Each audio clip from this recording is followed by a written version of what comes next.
Push this lock clip up and then push this clip in and you'll be able to release the tab.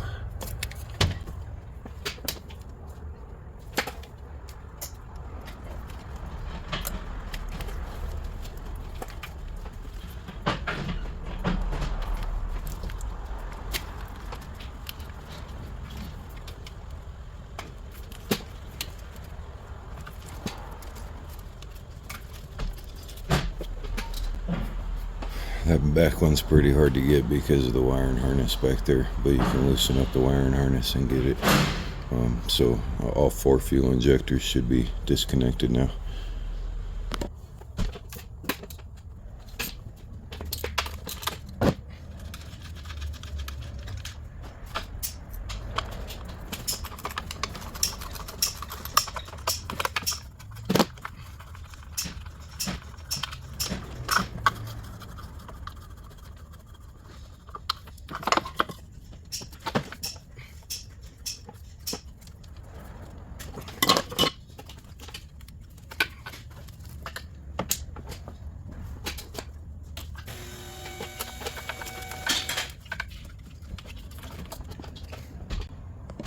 So I just want to point out real quick, there's 2 hoses that I usually end up taking out with the air intake rather than trying to pull them off.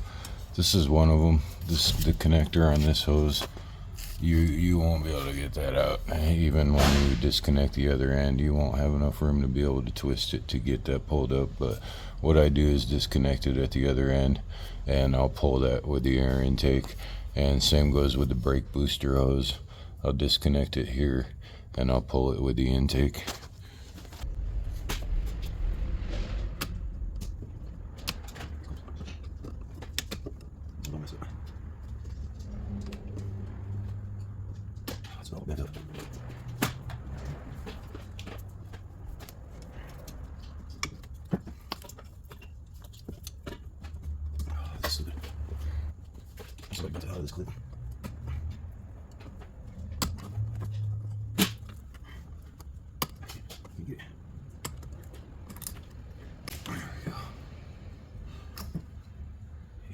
I'll replace that.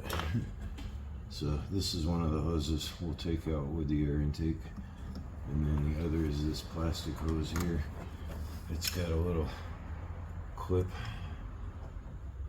on the side. You just push the clip over and lift up on it. There we go. So be real careful, of course, not to break it too, but just set these aside for now.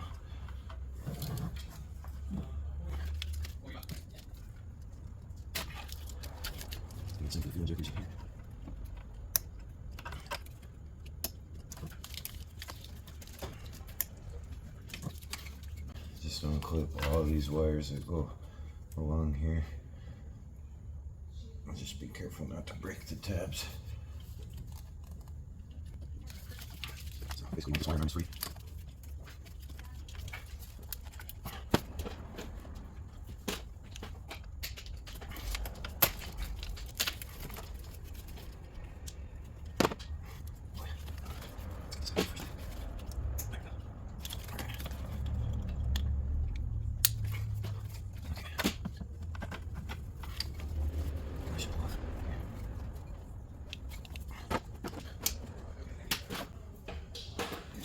There's a little tab inside here. If you push on it while you pull up, this should come out.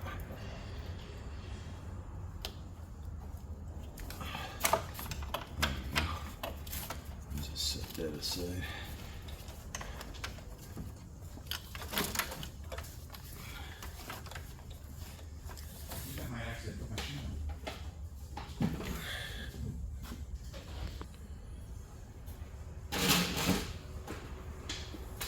So if you have a friend, when you go to pull the intake manifold, you can actually have your friend hold this up for you. But what I like to do is just pull the wire.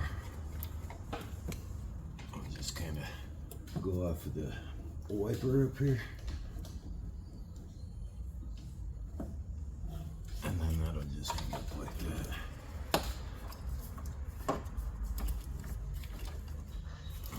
Just gotta disconnect this fuel rail line now. Make sure that you open up your gas cap, release the fuel pressure. This is gonna spray gas when you do release this, so make sure you're wearing safety glasses, you got fire extinguisher available, whatever you need. Now of course this is gonna be rather hard to show you, but you're gonna need some kind of fuel rail release tool. Make sure you take off the locker tab on there, and then you're gonna get the right size fuel release tool and get that set in there, and then you're gonna pull the hose off. It is going to spray gas, so be ready for it. And these can be a real pain to get off sometimes.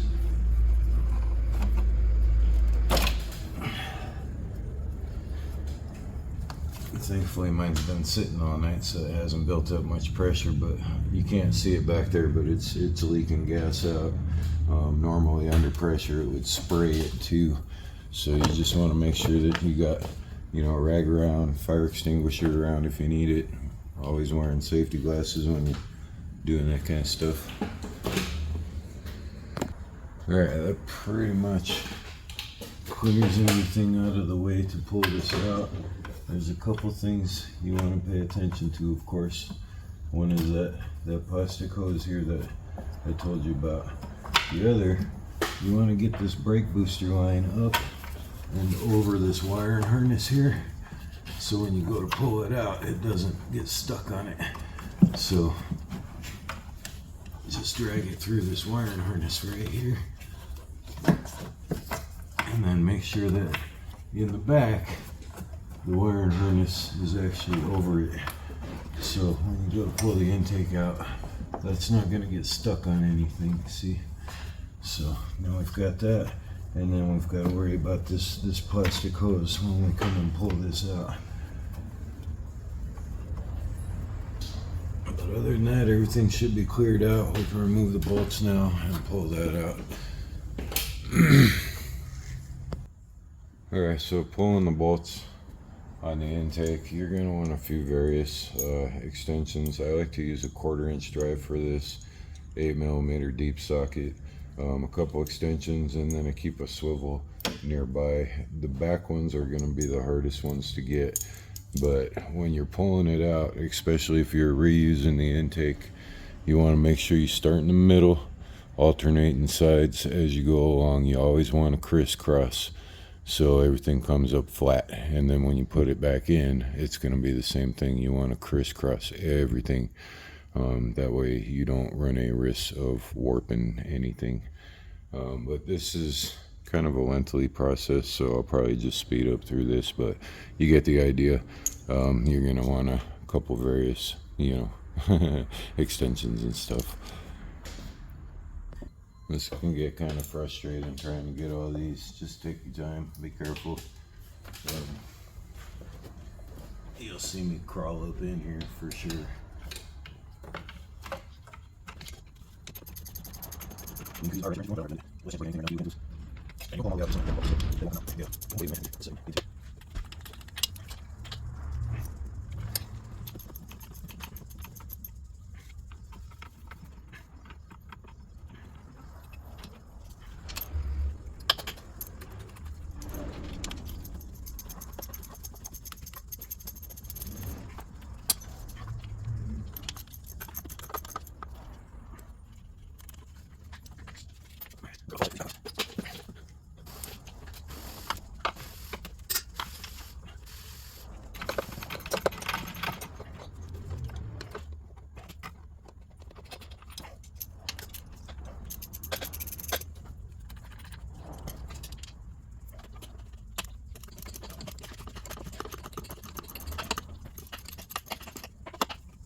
Just make sure it's loose. Okay. So pulling this out is where having a friend is really going to come in handy if you can. If you're by yourself, it's kind of a balancing game against yourself in the intake. So personally, I get everything out of the way here, all my tools and stuff. I'm going to climb up here and I'm going to slowly work that out, and then I'll probably rest it either on one of these sides as I climb back down off the truck. But that's the best way I've found to do it. If you got a friend, it's much easier if you guys both get a step stool and come on each side and just pull it forward. But take your time. Make sure you're not pulling on any of those hoses or the wiring harness or anything like that. The fuel rail, fuel injectors, all that will come with it.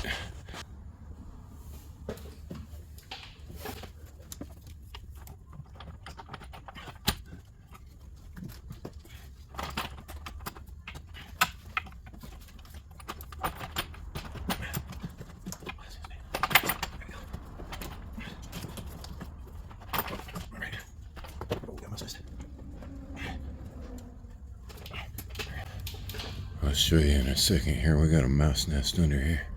So this is why it's a good idea to give yourself extra time in jobs, because now I got a ton of cleaning to do on this. When you're cleaning this kind of stuff up, see, you want to be really careful you're not getting it down in the intake. So I'll take a vacuum and I'll get all those real good. We'll get this cleaned up. But your pressure sensor goes back here, and then as you can see, we got some leakage along here. That's why we're doing this job anyway. So we got to start with the top leaks before we can figure out what's going on the bottom. But we definitely got some leakage that you can see. I thought it was the oil pressure sensor, but I'm guessing it's this valley gasket. So we've got the gasket for this too, and we'll be pulling this as well. Just want to show you this real quick. It's a good idea to have the gasket ready for this plate, because most times when you get in here, it's actually the oil pressure sensor that's leaking. But this time it's not. The oil pressure sensor is actually really good. The leak is coming from back here on this this valley plate gasket. So I'm going to pull this out. We're going to go ahead and do the oil pressure sensor still anyway, because those are so common for leaking. So we're going to replace it. We've got Ford OEM, or excuse me, Chevy OEM, everything. So we'll get this plate pulled out and we'll trade the gasket on this as well. I got all the crater mess cleaned up, and then I will also clean up this whole area once I get this plate pulled out. Biggest thing is make sure that you're not dropping anything in these holes, and once you pull that plate up, of course you don't want to drop anything below it either.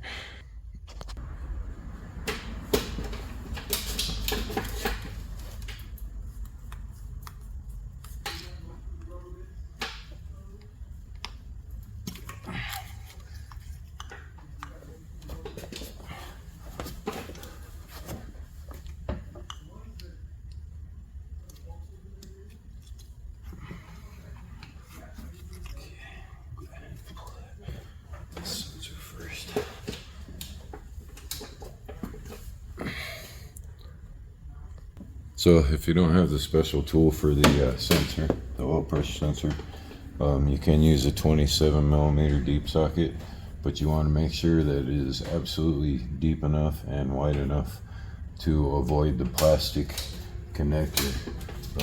You want to make sure it slides over easily and it doesn't touch that connector at all, because you can very easily break that connector, both taking it off and putting it on.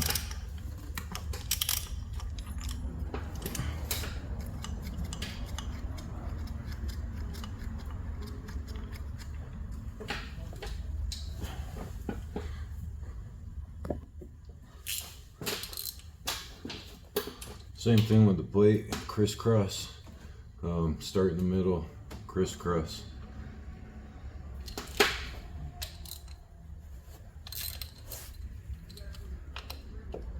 Oh wow.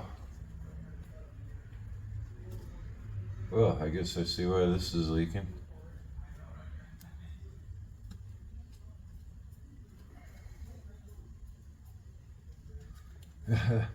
Wow.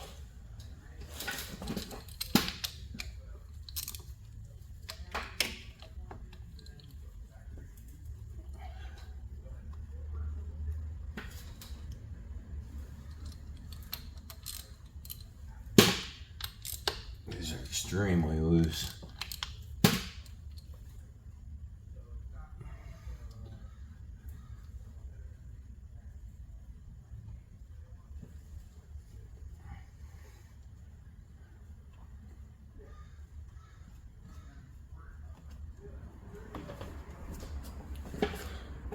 Most of those were only finger tight.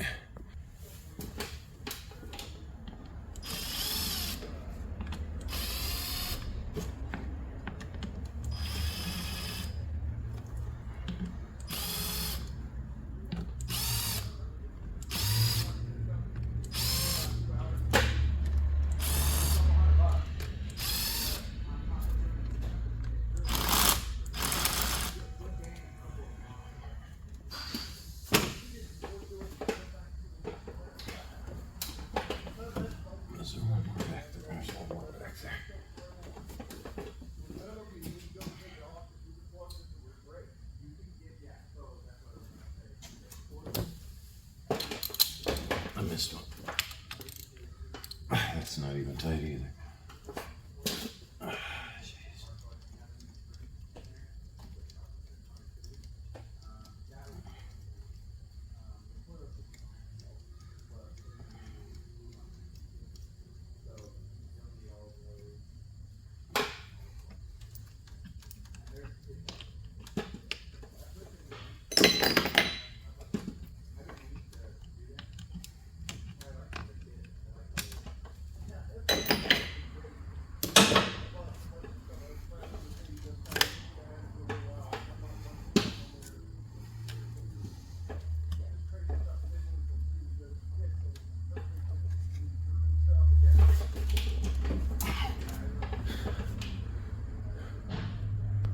So I'm not going to video all my cleaning because I'll just add tons of time onto the film. But you clean up this area real good. Parts cleaner, rag. Don't drop anything in the holes. Don't drop anything in the center there. Clean up your parts, and then we'll put the gaskets on.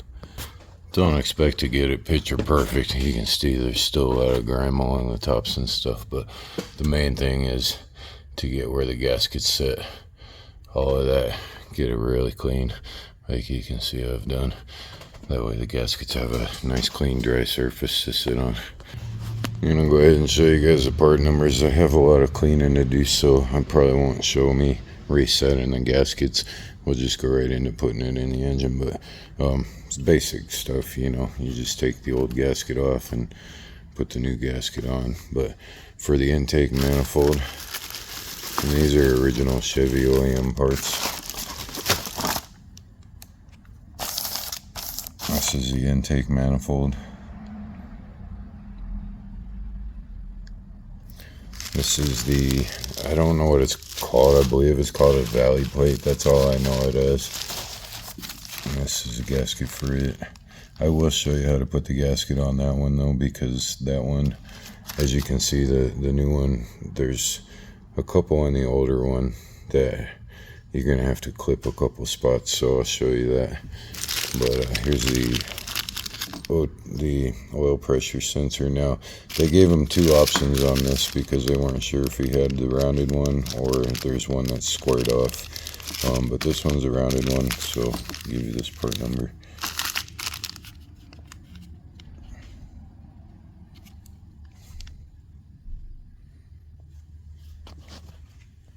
Alright, so when you get to this point with the valley plate, again, I'm not exactly sure what this thing's called, but that's what I call it. You're going to notice a difference on this gasket and the one that they give you. So the one that they give you does not have these tabs that go along here and does not have these other gaskets, and there's one that actually sits under this whole module too. As you can see, it's all bolted down.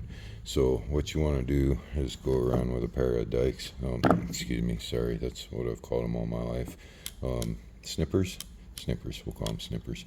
So go along with a pair of snippers, and these little parts right here, cut them about midway, because you want a little room here for the new gasket. So make sure you give a little bit of room, but you're just going to come in with some snippers and just clip it right in half, just like that. Let's see. So once we get this pulled up, you'll see that. But I'm going to go around and do the rest, and then I'll show you. Alright, so once you get all those cut, you're going to see there's a spot that it locks into the hole there, but you should be able to lift that on off. Go ahead and toss that, and then go around and try, make sure that these are tight. You can cut them off too, but if you've got one that's broken, just pull it off so it doesn't, slip out later. So make sure they're all not going to go anywhere once you get it down in the engine, but you can also go around now too and cut them off at the edge if you're worried about them, but they're all secured, so I'm not going to worry about that. So you clean, the edge up, and then the new gasket, when you put it in, it's going to lock down into that hole there, and then also into this hole over here. So okay, once you get a nice clean surface for your new gasket, you just take that, you're going to set her along there, and then like I said, should kind of just lock in on these. If it doesn't, you can always hold it in place while you put it on, but you get the point. And that's the new gasket on there. Now, as you set this on, mine didn't really lock into place, so I'm just going to hold it down. Biggest thing, of course, is to make sure that it doesn't shift on you as you put it in there. So just hold it on both edges and very lightly set her down. Make sure that all the holes are lined up and that it's flush. So you want to make sure that that gasket did not shift on you at all. You want to make sure that it's flush. It's not popping up anywhere or anything like that. And then you should be good to put your bolts in. So personally, I like to go around both edges with a flashlight. Just make sure that that gasket didn't shift. You can see the edges of it. That looks good to me, so I'll go ahead and put some bolts in this thing and get her torqued down.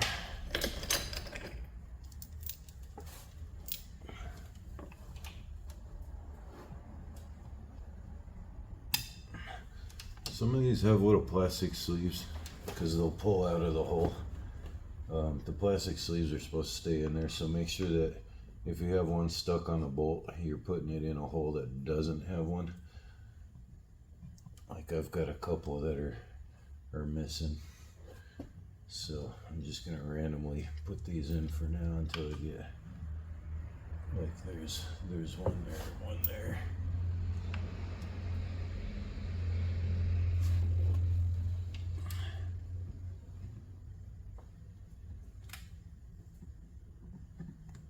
I'll show you what I mean. I'm gonna run across one here. So here's one that's stuck onto the bolt. So Like I have a hole here that doesn't have one of those in it, so that's where I'll put that bolt.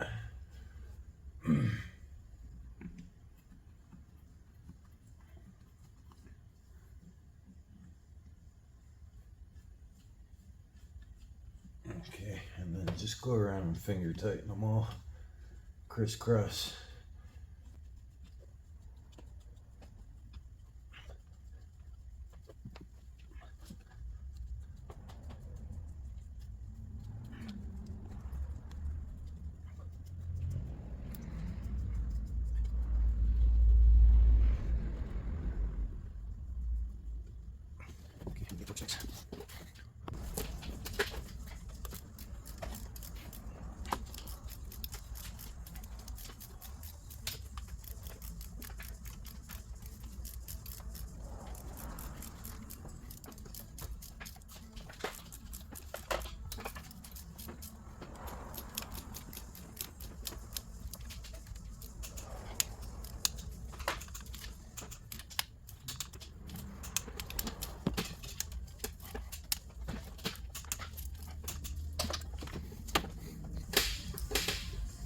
New oil pressure sensor comes with thread lock already installed, and also a crush washer.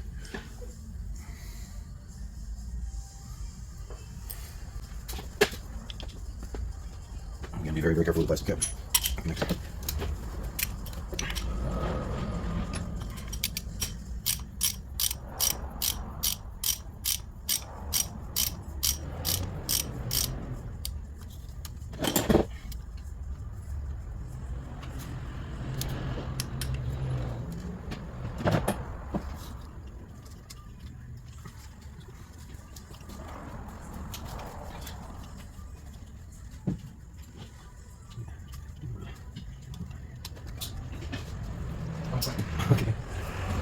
Okay. So again, setting this thing in by yourself can be rather rough. Again, just lift and set, don't push. And then you've also got the bolts that kind of hang down a little bit, so they can hang you up too. Just watch your plastic hose. Make sure you don't break it along the way. Work everything through slowly.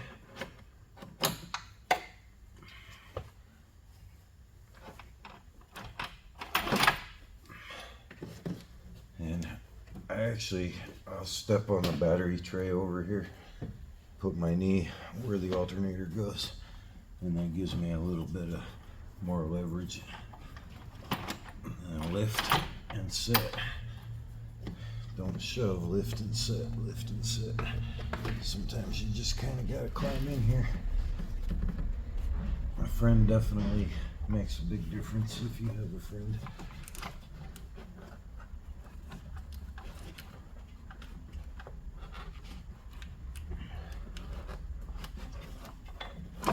Pull the wires through. Okay, lift and set. And I'm just about there.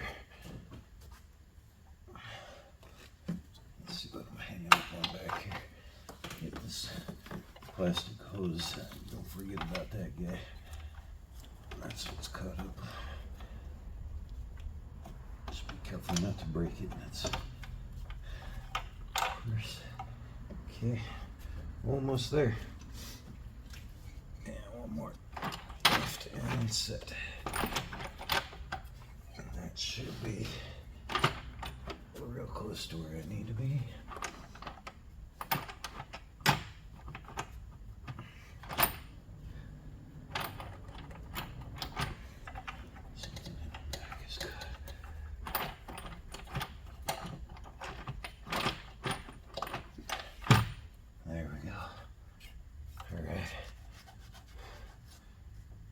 And then just go along each edge, check your gaskets, make sure you can see them.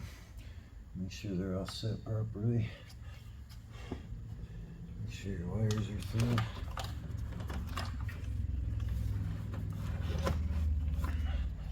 Get your plastic hose It's through. You get your brake booster hose. It's through. Okay. So now we just need to tighten them up and torque them down.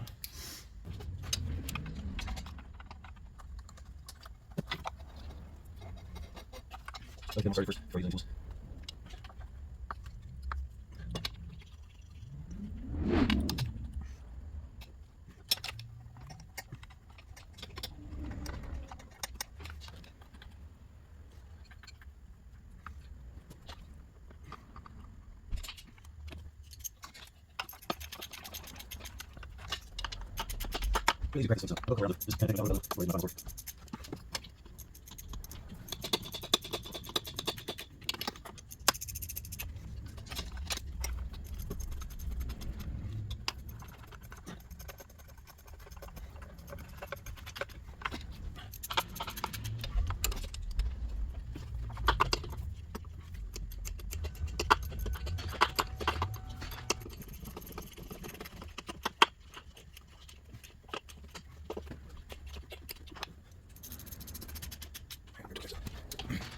So you're supposed to torque the intake in 2 passes. First pass should be 44 inch-pounds, and second pass will be 89 inch-pounds.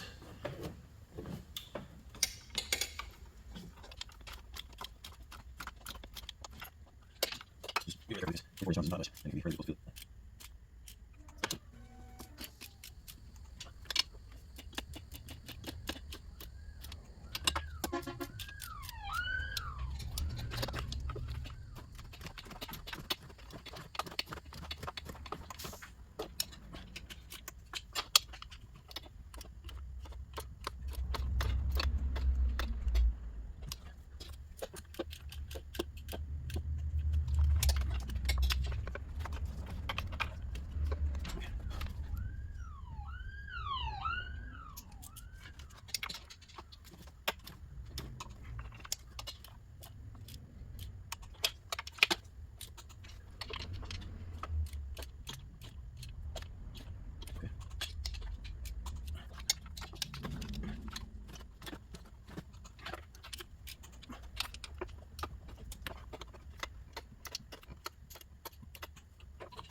That can really play with your back.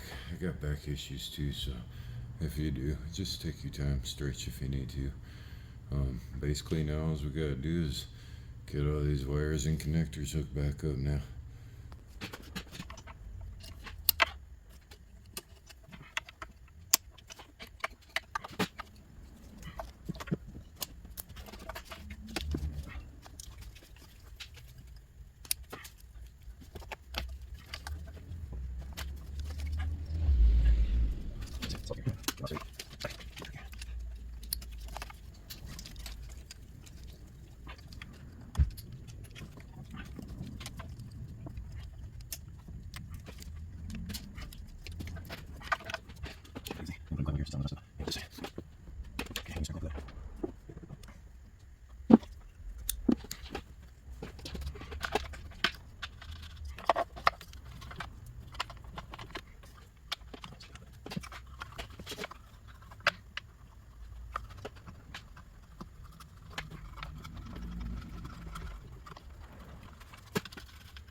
Alright, so before you put your alternator back in, you've got these 2 little lock-in tabs that tighten up onto the alternator. You're going to have to push those forward a little bit so the alternator will slip into there. I've seen people pound on these, break these tabs. Not a good idea. I'm going to show you the easiest way to do that. You're going to get yourself a pretty long bolt and a couple washers and a nut for the other side of the bolt. And then I like to use a 19mm socket to put over this end, so it has something to slip into. So I'll take the nut and a washer, and then the socket, or the bolt, a washer and socket, and then we'll line this up on this. So that is going to slip inside of the socket as we compress it. So we'll put the washer on here and the nut on this side, and we'll just squeeze that up.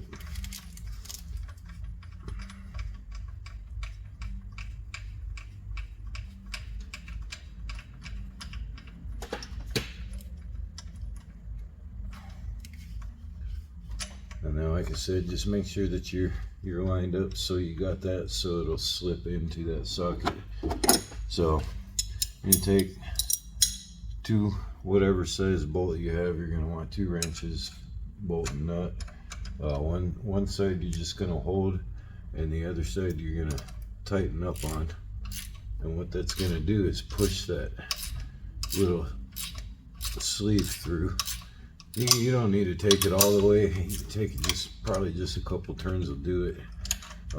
But you can take it flush if you want. You can pull it all the way out if you actually need to replace it. So there's that one, and we'll do the other side.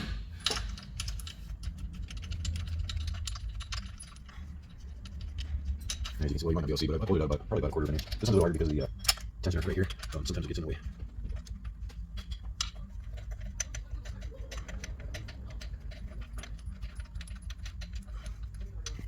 Same thing on this one. Just slip it up a few times.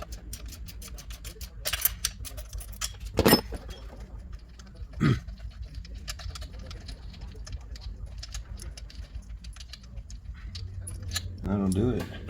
And what that does is push those through a little more, so the alternator will set back in.